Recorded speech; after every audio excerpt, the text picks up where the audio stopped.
Sur l'une de ses plus grosses campagnes, c'est beaucoup trop. Puisqu'il est difficile de générer des achats spontanés avec l'approche habituelle Facebook Ads, il en existe une autre qui devrait nous aider à long terme, l'emailing. Couplé à une diminution lente du budget jusqu'à $600 par jour, ça nous permet de maintenir en vie la campagne sans la couper et d'attendre que de nouvelles publicités émergent dans nos tests en parallèle. Dans cet épisode, je vous présente 4 tests Facebook Ads qui ont bien fonctionné et que vous devez absolument recopier sur votre propre compte. On va parler d'un tunnel de vente long terme pour les e-commerce, d'une optimisation qui peut sauver n'importe quel compte Facebook Ads, d'une offre dédiée pour les e-commerce qui ont du mal avec leur stock, et pour terminer, une audience pour les e-commerce à réitérer. Ces 4 tests proviennent de notre newsletter gratuite L'escouade Facebook Ads qui vous donne chaque lundi une bonne optimisation ou un bon test à répliquer de votre côté. C'est absolument gratuit et vous pouvez vous inscrire dans les notes de l'émission. Avant d'aller plus loin, je me présente, Antoine Dalmas. Je travaille chez J7 Media, qui est une agence spécialisée en Facebook Ads. Notre objectif est hyper simple, scaler des comptes Facebook. On démarre avec le premier test. Les e-commerce ont une réalité bien à eux, leur stock de marchandises. Peu importe la performance de vos campagnes et des best-sellers, Facebook Ads ne vous aidera pas toujours à vider l'intégralité de votre stock avant la nouvelle collection. Du moins, pas sans une petite optimisation. Donc vous l'aurez compris, on est chez un e-commerce de textile, son compte Facebook Ads va bien, mais un genre se détache nettement de l'autre, ce sont les hommes. Comme vous pouvez le voir sur l'image ici, malgré des publicités unisexes et un ciblage large, ce sont principalement les hommes qui achètent. Lorsque les femmes achètent, ce sont principalement des produits qu'elles vont offrir en cadeau à des hommes, ce qui nous laisse une collection femmes un peu sur les bras. Comment on l'observe ? Très simplement, en se rendant sur le compte Shopify du client, en regardant toutes les commandes avec le prénom de la cliente ou du client en question et puis son panier d'achat. C'est une solution manuelle, mais qui vaut bien 20 rapports à faire sur le CMS. Une réponse bête et méchante serait de se dire ici, là on fait de l'argent et puis là on n'en fait pas, on perd pas de temps avec. Mais il faut comprendre un truc, ne pas vendre ce stock, c'est déjà une perte d'argent. Donc voici comment on s'y prend. Si Meta n'est pas capable de trouver plus de femmes dans l'immédiat pour leur vendre la collection qui leur est dédiée, on va simplement lui imposer de le faire. Dans notre campagne de solde, par exemple, on applique 2 audiences qui sont dédiées aux femmes, comme vous pouvez le voir sur cette image. Ensuite, après 15 jours, on fait un premier ménage sur ce qui fonctionne et ce qui ne fonctionne pas et on continue de pousser cette catégorie. Accessoirement, on change aussi nos publicités pour nous adresser directement à cette audience, avec une redirection qui est dédiée à leur collection. Comme vous pouvez le voir sur l'image, on a une publicité qui était plutôt unisexe de base, et là, pour le coup, on change vraiment pour aller chercher les femmes. Assez vite, les dépenses commencent à revenir à un ratio à peu près neutre avant de laisser beaucoup plus de place à cette catégorie. Côté annonceur, son stock se vide plutôt rapidement, ce qui nous libère par la suite. La petite leçon ici, c'est qu'il ne suffit pas de cibler pour que ça se vende. Il faut aussi faire tout le travail publicitaire derrière. On passe au deuxième test. Nous travaillons avec un e-commerce animalier. Mais pas question de vendre des jouets, des colliers ou des laisses. Ici, on vend des prébiotiques. Bon, je vous le dis tout de suite, ce sont des produits qui permettent entre autres d'améliorer la digestion de votre animal, son haleine, ses articulations, etc. Et c'est pas exactement le genre de produit qui vous pousse à acheter de façon spontanée. Ces produits ont des airs de médicaments et c'est bien le but. Donc ça ne facilite pas la vente directe sur Facebook Ads, bien au contraire. Puisqu'il est difficile de générer des achats spontanés avec l'approche habituelle Facebook Ads, il en existe une autre qui devrait nous aider à long terme, l'emailing. Il y a une offre qu'on voit de moins en moins sur Facebook Ads pour les e-commerce communs ou très standards, c'est la liste VIP. C'est une offre qui propose à votre audience la chose suivante. On fait des promotions exclusives pour nos membres. Pour devenir membre, simplement nous donner votre adresse mail. L'idée est la suivante. Si c'est difficile de générer des ventes directes, l'emailing va nous servir à long terme. Déjà pour garder le prospect dans notre écosystème, ensuite pour terminer de le convaincre. Donc fin octobre, on lance une campagne qui est dédiée et qui correspond à l'arrivée du Black Friday. Comme vous pouvez le voir sur cette image, vous remarquez que le visuel est finalement extrêmement simple. Un animal en énorme avec l'offre de la liste VIP 10%. Les produits ici ne sont pas importants, du moins sur le visuel. Donc on lance cette campagne avec ses résultats en termes de coût par lead. Et qu'est-ce que ça donne derrière ? Eh bien, c'est ici que l'emailing va rentrer en jeu. Comme vous pouvez le voir sur cette image, on a envoyé 8 emails et grâce à ça, on a réussi à générer plus de $1 600 de ventes sur les 30 jours.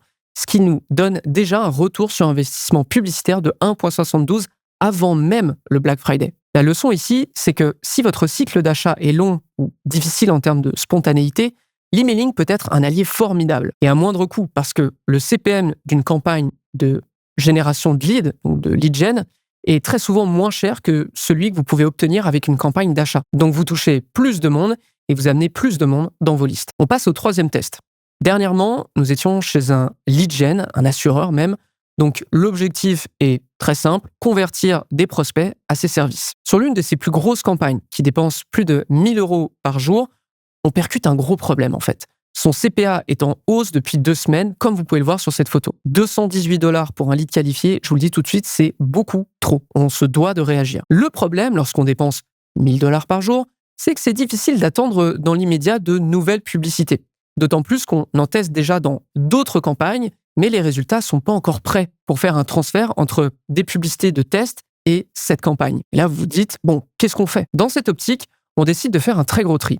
D'abord, on va évidemment couper toutes les pubs qui dépassent largement le CPA qu'on cherche à atteindre dans les 2 dernières semaines. Ensuite, on lance une grande recherche sur cette même campagne avec la fenêtre maximale. L'objectif est très simple, trouver des visuels qui ont fonctionné historiquement avec un budget assez important pour être une certitude. Et comme vous pouvez le voir sur cette image, on en trouve déjà 4. Donc maintenant, on décide de relancer ces publicités dans un ratio de 2 à 3 publicités actives maximum par audience et on laisse le temps passer. Couplé à une diminution lente du budget jusqu'à 600 $ par jour, ça nous permet de maintenir en vie la campagne sans la couper et d'attendre que de nouvelles publicités émergent dans nos tests en parallèle. Donc, 2 leçons ici. La première, c'est que de bonnes publicités qui sont coupées peuvent être relancées des mois, voire 1 an plus tard. La deuxième, c'est qu'une baisse graduelle du budget peut vous éviter d'avoir à couper votre meilleure campagne ou une campagne de manière générale et ainsi perdre tout l'apprentissage.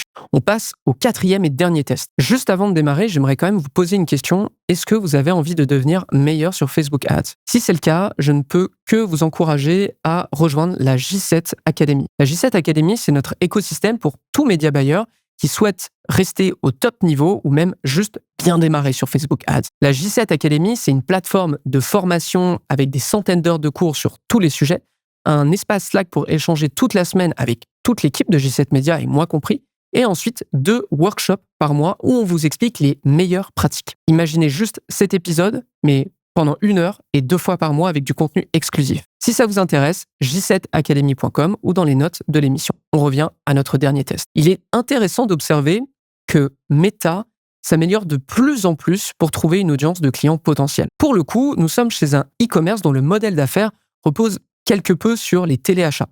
Lors d'un live Facebook, vous voyez un article qui vous plaît et depuis votre compte sur le site de l'annonceur, vous pouvez passer commande. Et c'est pour cette raison qu'avec Facebook Ads, notre seul objectif, dans l'immédiat et à long terme, c'est surtout de créer des comptes sur le site de l'annonceur, donc de faire du lead gen. Depuis 1 mois, toutefois, on observe que notre CPL commence à dépasser trop souvent la limite fixée de 6 €. On essaye beaucoup d'optimisation, notamment des visuels, mais rien n'y fait, ça dépasse même les 10 € à la fin. Puisque c'est un compte qui a de l'historique, on applique évidemment notre méthode qui consiste à relancer d'anciens éléments, mais sans succès. C'est alors qu'on découvre quelque chose au niveau des audiences. Comme vous pouvez l'observer sur ces audiences d'acquisition, on ne tourne qu'avec quelques intérêts depuis le début de l'année, du genre SUV, online shopping.